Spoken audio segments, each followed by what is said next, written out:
whatever it is we think modernity means,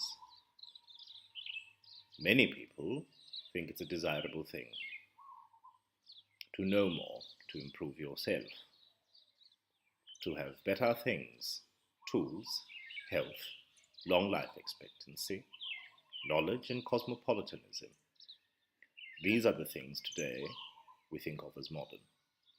They are benefits that we all want to have of living in our age. This way of organizing society and this ideal of human living has been around for a long time.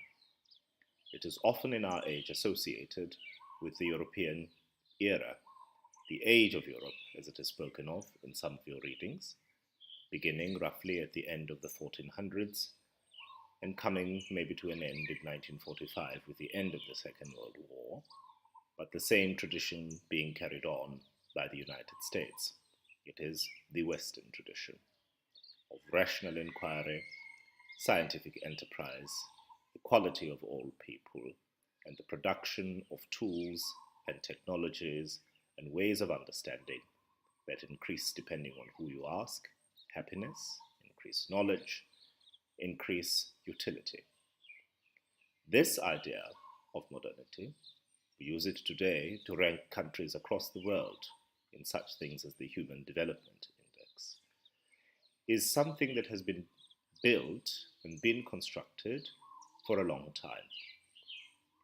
When often spoken about in relation to Africa, it is always that modernity is something that is still to come, that Africans have been somehow slow at coming close to it. Yet the irony is that throughout the development of the institutions and the knowledge and the technology and the ideas that together have come up to build what we call the modern age, even in the classical explanation of it as all emerging or being brought together in Europe, something that many historians challenge, even in this classical view, we must always keep in mind that Europe was not isolated, that the peoples living in various parts of Africa were not going on a parallel course of history. It is not as if there was no interaction for 500 years, while people in Western Europe were working very hard to develop what is sometimes referred to as civilization. There was, in fact, from the earliest times, constant interaction. Such constant interaction that millions of Africans were in contact with Europeans as early as 300 years ago. How come then that Africans did not learn the skills and the things that Europeans were developing at the time? If modernity is something that Europeans were developing at the time, with putting in so much work, and were in such intimate contact with Africans, how come these ideas didn't spread? This section in our course argues that modernity is not something that is yet to arrive.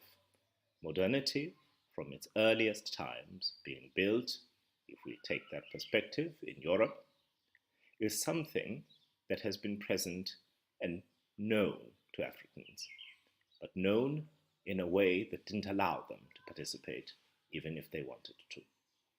This is what many scholars in the recent decades have called coloniality.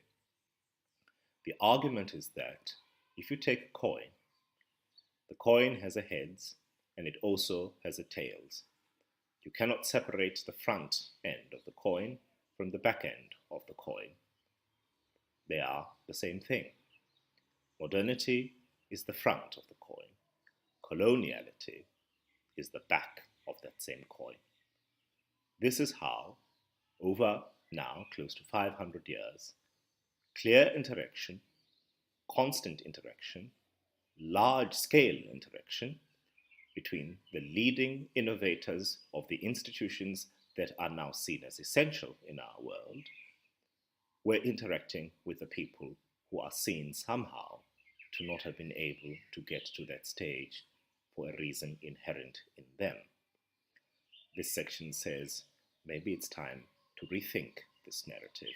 that surrounds us in everyday life.